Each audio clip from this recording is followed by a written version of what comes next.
Hello बच्चों, let's see this question and here this question से read the source given below and answer the following. आपको यहाँ पे 3 source दिए हुए हैं, source A, source B and source C. आपको इन 3 सोर्स को पढ़ना है और 3 सोर्स के बेस पे आपको कुछ क्वेश्चन दिए हुए हैं जो आपको सॉल्व करने हैं। तो पहले हम सोर्स ए पढ़ते हैं। सोर्स ए है टूवर्ड्स अ न्यू कॉन्स्टिट्यूशन, यानी कि एक नए कॉन्स्टिट्यूशन की ओर। The South African Constitution inspired democrats all over the world। South Africa के कॉन्स्टिट्यूशन ने पूरे ओवरऑल वर्ल्ड में डेमोक्रेट्स के आइडिया को इंस्पायर किया। A state denounced by entire world till 1994 as the most undemocratic one is now seen as a model of democracy। जिस country को 1994 से पहले एक बहुत ही अनडेमोक्रेटिक कंट्री के नाम से जाना जाता था और इसलिए उसको क्रिटिसाइज किया जाता था, 1994 के बाद वो कंट्री डेमोक्रेसी का मॉडल बन के जो है आती है। What made this change possible was the determination to the people of South Africa to work together to transform bitter experience into the binding glue of Rainbow Nation। ये जो इतना बड़ा चेंजेस आया था अनडेमोक्रेटिक कंट्री से democratic country का, उसके पीछे क्या रीजन थे? तो उसके पीछे था साउथ अफ्रीकन लोगों की वो डिटर्मिनेशन जिसके थ्रू वो मिलकर एक दूसरे के साथ काम करना चाहते थे और अपने बिटर एक्सपीरियंस को, अपने पास्ट के कड़वे एक्सपीरियंस को वो एक रेनबो नेशन में कन्वर्ट करना चाहते थे, बदलना चाहते थे।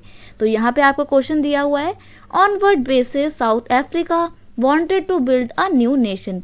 किस बेस पे साउथ अफ्रीका अपने लिए एक नया कॉन्स्टिट्यूशन बनाना चाहता था, ये आपसे इस क्वेश्चन में पूछा है। तो क्वेश्चन का जो की कॉन्सेप्ट है वो क्या है? फॉर्मेशन ऑफ न्यू कॉन्स्टिट्यूशन, एक नए कॉन्स्टिट्यूशन का निर्माण। आंसर देखते हैं। आंसर है पहला, South Africa wanted to build a nation with political equality where everyone will work together without any discrimination. South Africa एक ऐसा नेशन बनाना चाहता था, एक ऐसा नेशन बिल्ड करना चाहता था जहां पर पॉलिटिकल इक्वलिटी हो और सभी लोग मिलकर एक दूसरे के साथ काम कर सके बिना किसी डिस्क्रिमिनेशन के, बिना किसी भेदभाव के, सब मिलकर काम कर सके। एक ऐसा नेशन साउथ अफ्रीका बनाना चाहता था। They wanted to build a rainbow nation, वो एक रेनबो नेशन बनाना चाहते थे। रेनबो नेशन क्या होता है? देखो यहाँ पे आपको इसका मतलब समझना बहुत ज़रूरी है।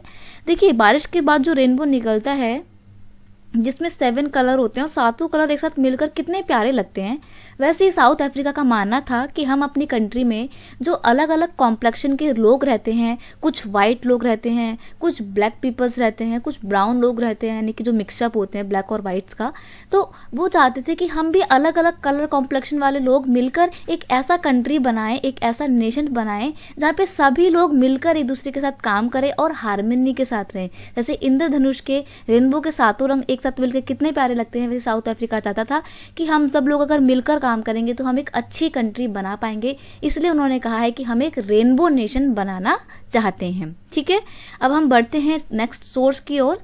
सोर्स बी है आपका पाथ टू कॉन्स्टिट्यूशन, यानी कि कॉन्स्टिट्यूशन का रास्ता। यहाँ पे हम इंडियन कॉन्टेक्स्ट में बात करेंगे। Despite all the difficulties there was a big advantage for the makers of Indian constitution. अब देखिए, जो इंडियन कॉन्स्टिट्यूशन मेकर थे उनके पास भी बहुत सारी प्रॉब्लम्स थी, बहुत सारी डिफिकल्टीज थी, चैलेंजेस थे, लेकिन उनके पास एक एडवांटेज था। Unlike South Africa, they did not have to create a consensus about what a democratic India should look like. Much of this consensus had involve during the freedom struggle. देखो, जिस तरीके से south Africa में 1994 में जब independence मिलती है उनको, तो ब्लैक और वाइट लोग क्या करते हैं, आपस में बातचीत करते हैं, एग्रीमेंट करते हैं कि नया कॉन्स्टिट्यूशन कैसा बनाया जाना चाहिए। इंडिया में ये प्रॉब्लम नहीं आई थी। इंडिया में ना ये चीज़ें नहीं करनी पड़ती कि सबको एग्री होना पड़ रहा है या डिस्कशन करना पड़ रहा है। डिस्कशन तो खैर हुआ था, लेकिन किसी भी तरीके के ना जैसे डिफरेंसेस थे साउथ अफ्रीका में, वो डिफरेंसेस नहीं थे आइडिया को लेकर। क्यों? क्योंकि इंडिया के फ्रीडम स्ट्रगल में सारे लीडर्स ने डिसाइड कर लिया था कि एक जो इंडिपेंडेंट कंट्री होगा, एक आज़ाद भारत होगा, उसका कॉन्स्टिट्यूशन कैसा होगा, वो आइडिया उनके माइंड में पहले ही इवॉल्व हो चुका था। Much of this consensus had evolved during the freedom struggle. Our national movement was not merely a struggle against a foreign rule. It was also a struggle to rejuvenate our country and to transform our society and politics. देखिए, जो नया constitution हमारे India में बन रहा था और जो हमारा फ्रीडम स्ट्रगल था, उसका मतलब सिर्फ फॉरेन रूल से लड़ना ही नहीं था, बल्कि हमारी कंट्री का कंट्री की सोसाइटी का और पॉलिटिक्स का वेलफेयर करना भी था. There was sharp differences of opinion within the freedom struggle about the path India should take after independence. India के अंदर भी जब कॉन्स्टिट्यूशन बनाया जा रहा था तो बहुत सारे ओपिनियन थे इस चीज़ को लेकर कि इंडिया जो अब आज़ाद होगा तो उसका कॉन्स्टिट्यूशन किस पाथ पर जाएगा. हालांकि सबको पता था कि कॉन्स्टिट्यूशन कैसे बनाना है, लेकिन वो कॉन्स्टिट्यूशन कैसा होगा, कैसा दिखेगा, किस रास्ते पे जाएगा, इसको लेकर बहुत सारे डिफरेंसेस थे. तो ये यहाँ पे थोड़ा सा जो है सिनेरियो अलग देखने को मिलता है इंडिया में साउथ अफ्रीका से. आपको यहाँ पे क्वेश्चन बोला है, to what extent it was difficult for India to frame a constitution after independence for a unified India. Illustrate, यानी कि क्वेश्चन में आपसे पूछा है एक यूनिफाइड इंडिया के लिए, यूनिफाइड मतलब एक यूनाइटेड इंडिया के लिए जो कॉन्स्टिट्यूशन बनाया जा रहा था उसको बनाने में क्या क्या डिफिकल्टीज थी इंडियन कॉन्स्टिट्यूशन मेकर के सामने. तो यहाँ पर भी हम नए कॉन्स्टिट्यूशन की ही बात करेंगे. तो यहाँ पर भी आपका जो की कॉन्सेप्ट है वो है फॉर्मेशन ऑफ न्यू कॉन्स्टिट्यूशन और difficulties face by the constitution maker. तो इसका आंसर है India being a diverse country, was inhabited by the people belong to different religion, caste, classes and community etc.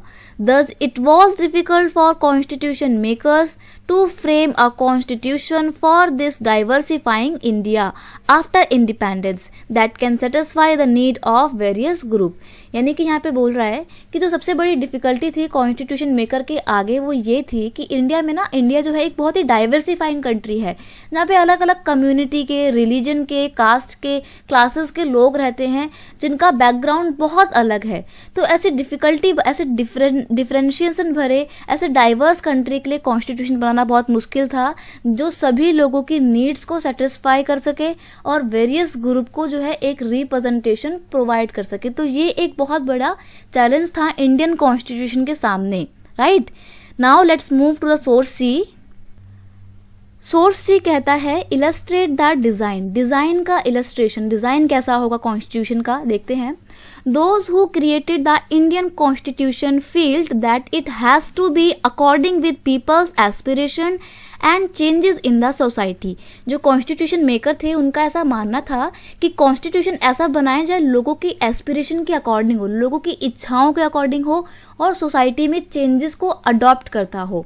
They did not seize it as a sacred, static and unalterable law. So they made provisions to incorporate changes from time to time. These changes are called constitutional amendment. वो चाहते थे कि वो एक ऐसा rigid constitution ना बनाते जहाँ पे चेंजेस ला पाना पॉसिबल ना हो, इसलिए उन्होंने कुछ ऐसा प्रोविजन करा कि टाइम टू टाइम चेंजेस लाए जा सकते हैं. और जो चेंजेस लाए जा रहे थे इनको बोला गया कॉन्स्टिट्यूशनल अमेंडमेंट. अमेंडमेंट का मतलब होता है संशोधन, यानी कि बदलाव लाना. तो जो कॉन्स्टिट्यूशनल अमेंडमेंट है उसके थ्रू कॉन्स्टिट्यूशन में टाइम के अकॉर्डिंग, नीड्स के अकॉर्डिंग चेंजेस लाए जा सकते हैं. The Constitution describes the institutional arrangement in a very large language. In a very legal language. It defines who will have how much power to take which decision, and it put limits on what the government can do by providing some right of the citizen that cannot be violated. Constitution ने हर political group की, हर political institution की, जैसे कि legislature की, executive की, judiciary की power को define कर दिया और बहुत ही लीगल वे में उनकी लैंग्वेज में, लीगल लैंग्वेज में उनकी पावर्स को डिफाइन किया कि किसके पास कितनी पावर है और कौन कैसे काम कर सकता है, कौन कैसे डिसीजन ले सकता है. उन्होंने इस बात पे भी लिमिटेशन लगाई कि गवर्नमेंट किस तरीके से काम कर सकती है और अपने लोगों को कौन कौन से राइट्स प्रोवाइड कर सकती है और लोगों के जो राइट्स हैं उनको वायलेट ना करने से रिलेटेड भी उन्होंने बहुत सारे प्रोविजन इंडियन कॉन्स्टिट्यूशन में जोड़े. तो ये था इंडियन कॉन्स्टिट्यूशन का डिजाइन. तो यहाँ पे क्वेश्चन का जो यहाँ पे इस पूरे सोर्स का की कॉन्सेप्ट क्या हो जाएगा, डिजाइन ऑफ इंडियन कॉन्स्टिट्यूशन. मैं लिख देती हूँ, की कॉन्सेप्ट है यहाँ पे आपका, की कॉन्सेप्ट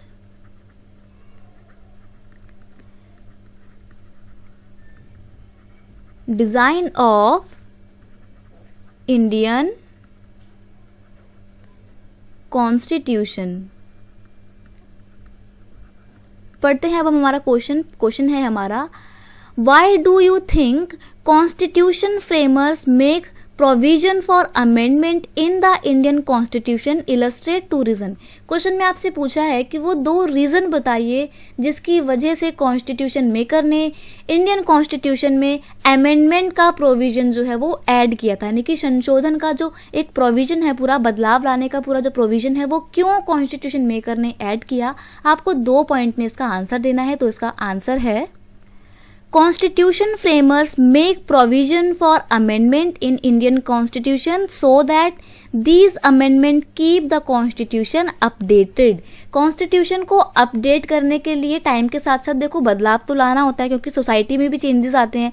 तो कॉन्स्टिट्यूशन मेकर इस बात से बहुत अच्छे से उनको पता था कि आज से 60 साल बाद ये कॉन्स्टिट्यूशन तो रहेगा, लेकिन कुछ ना कुछ चेंजेस करने पड़ेंगे इसमें, क्योंकि लोगों की ज़रूरतें बदलेंगी, सोसाइटी की नीड्स बदलेंगी, इसलिए कॉन्स्टिट्यूशन को भी अपडेट होना पड़ेगा। तो कॉन्स्टिट्यूशन को अपडेट करने के पर्सपेक्टिव से ही इंडियन कॉन्स्टिट्यूशन मेकर्स ने या कॉन्स्टिट्यूशन फ्रेमर्स ने कॉन्स्टिट्यूशन में अमेंडमेंट का प्रोविजन ऐड किया। ठीक है, नेक्स्ट है amendments are also required to fulfil the aspiration of people with the passage of time. समय के साथ साथ लोगों की जो इच्छाएं हैं, जो एस्पिरेशंस हैं, उनको फुलफिल करने के लिए भी कॉन्स्टिट्यूशन में अमेंडमेंट का प्रोविजन को ऐड किया गया। तो ये 2 रीजन थे जिसकी वजह से कॉन्स्टिट्यूशन में अमेंडमेंट के प्रोविजन को ऐड किया गया। इस पूरे हमने सोर्स में सोर्स ए और सोर्स बी, सोर्स सी में हमने कॉन्स्टिट्यूशन की बात करी। I hope you understand it well. Best of luck.